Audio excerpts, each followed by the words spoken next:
Alright, new family-friendly large recipe today in my Instant Pot. I have chopped up some onions that I had left over from the fridge. I've got a white sweet onion and a red onion just chopped up. I have put my Instant Pot on Saute, and I'm just cooking these down a little bit. I'm then going to add 3 pounds of hamburger.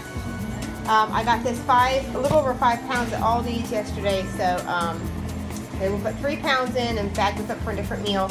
But what we're making is taco soup in the Instant Pot. This is enough for our family for 2 meals. And I will show you step by step how I do it. But first we're going to start off with sauteing our onions and putting the hamburger in and getting that browned. Alright, so we have got our hamburger all sauteed. I added salt and pepper to taste. Probably, I don't know, about 1.5 teaspoons of salt, 1 teaspoon of pepper. We like things fairly spicy. Except for the little ones. So obviously I don't put quite as much spice to begin with. I just let the older ones add it later. Alright, here's what we're going to throw in now. I'm going to leave that for last. We have 1 can of rotel diced tomatoes and green chilies. Doesn't matter what brand, but you're going to use 1 can of that. I've got 1 30-ounce can rinsed and drained pinto beans.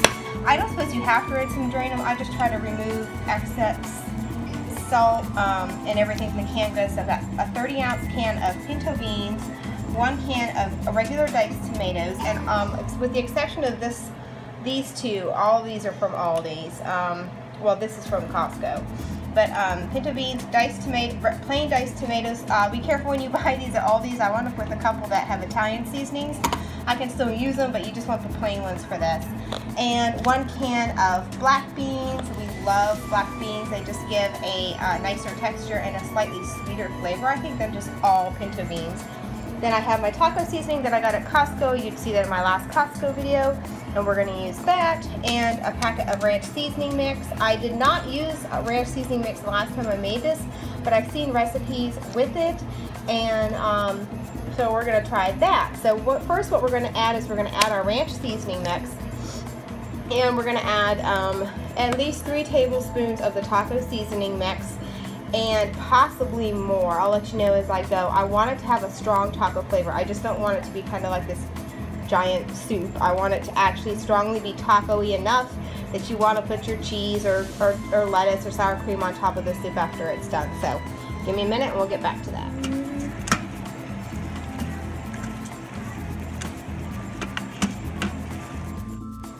Tomato sauce, we've got about 30 ounces here. I'm probably not going to use all of it. This is kind of just eyeballing it, but you're going to need more than just a little can.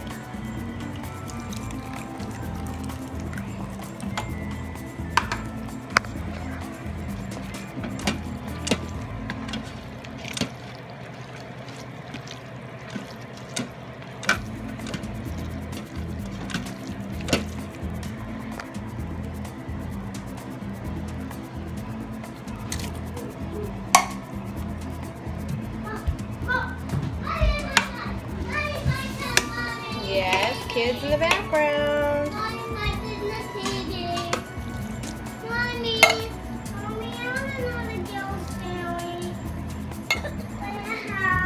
I did add the entire can of tomato sauce after all.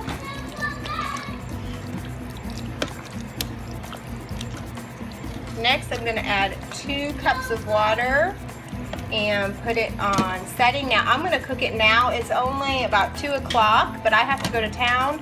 Once it's done cooking, the Instant Pot will keep it on a keep warm setting in the pot for however long I want it to. So it'll just stay there nice cooked, ready to go for dinner as soon as I get home from town, all ready to go.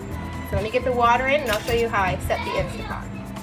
Okay, so I've locked my Instant Pot lid in place and made sure that the valve is towards sealing and not venting.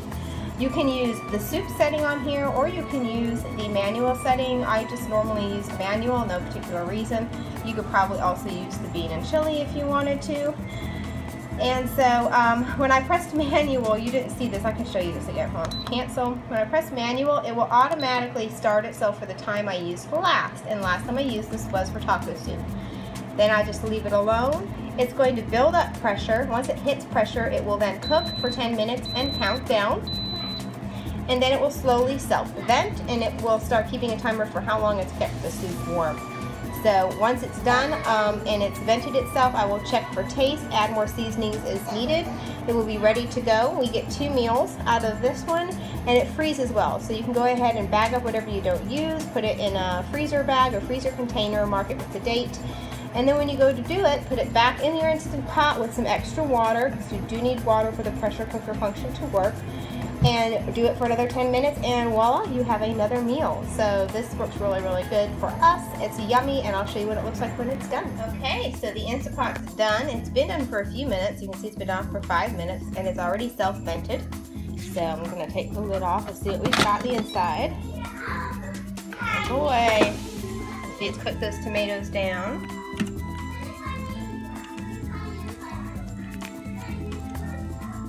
Alright, so there we go, taco soup. And at this point I'm going to taste it and adjust seasonings as needed. And we will serve this in bowls with cornbread muffins, with cheese and sour cream on top, and then maybe a little cilantro. You can serve it with tortilla chips. It's really, really good.